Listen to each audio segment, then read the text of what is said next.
নমস্কার বন্ধুরা, আমি ভাস্বতী রান্নাঘরের তরফ থেকে আপনাদের সবাইকে স্বাগত। আজ আবার চলে এসেছি একটা নতুন ভিডিও নিয়ে। দেখতে পাচ্ছেন এখানে অনেকটা মূলো শাক কুচিয়ে রেখেছি।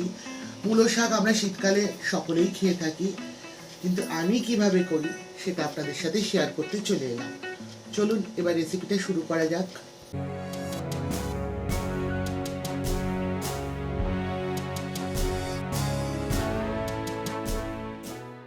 কড়াই বসিয়ে দিয়েছি, এবার কড়াইতে দিয়ে দিচ্ছি সর্ষের তেল পরিমাণ মতন। তেলটা গরম হয়ে গেছে, তেলের মধ্যে দিয়ে দিচ্ছি হাফ চামচ কালো জিরে, একটা শুকনো লঙ্কা, একটা কাঁচা লঙ্কা দুভাগ করে দিচ্ছি, আর দিয়ে দিচ্ছি 8-10 কোয়া রসুন। এবার আমি এর মধ্যে দিয়ে দেব 1 মুঠ বাদাম। এটা ভাজা বাদাম, আপনারা ইচ্ছে করলে কাঁচা বাদামও দিতে পারেন। এবার ভালো করে রসুন, কালো জিরে আর বাদামটা একটু ভাজা ভাজা করে নেব।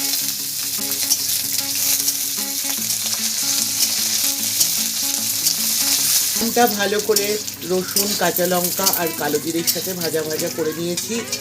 এবার আমি এর মধ্যে দিয়ে দেব কুচিয়ে রাখা মূলো শাক।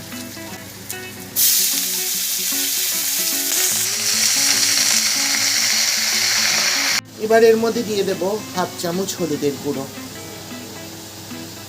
লবণ দিচ্ছি, আপনারা আপনাদের স্বাদ অনুযায়ী লবণ ব্যবহার করবেন। এবার সবগুলো ভালো করে একসাথে ওপর নিচ করে দেব।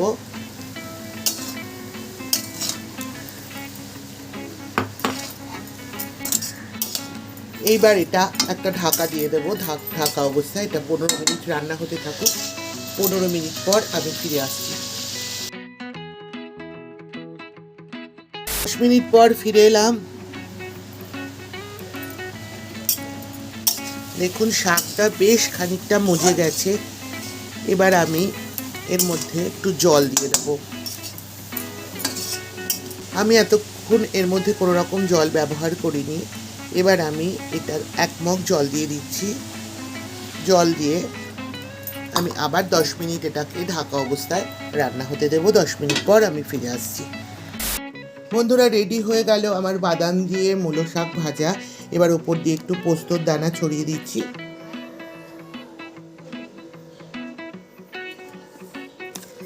এটা গরম গরম ভাতের সাথে খেতে দুর্দান্ত লাগে।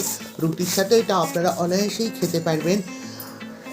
একবার এইভাবে ট্রাই করে দেখুন, কথা দিচ্ছি দুর্দান্ত লাগবে। আমার এই রেসিপিটি যদি ভালো লাগে তবে অবশ্যই লাইক করবেন, শেয়ার করবেন, চ্যানেলটিকে সাবস্ক্রাইব করে পাশে থাকা বেল আইকনটিও ক্লিক করবার অনুরোধ রইল। ভালো থাকবেন, সুস্থ থাকবেন। আজ আসি, আবার দেখা হবে এরকমই কোনো রেসিপি নিয়ে আপনাদের সঙ্গে। ততক্ষণের জন্য টাটা।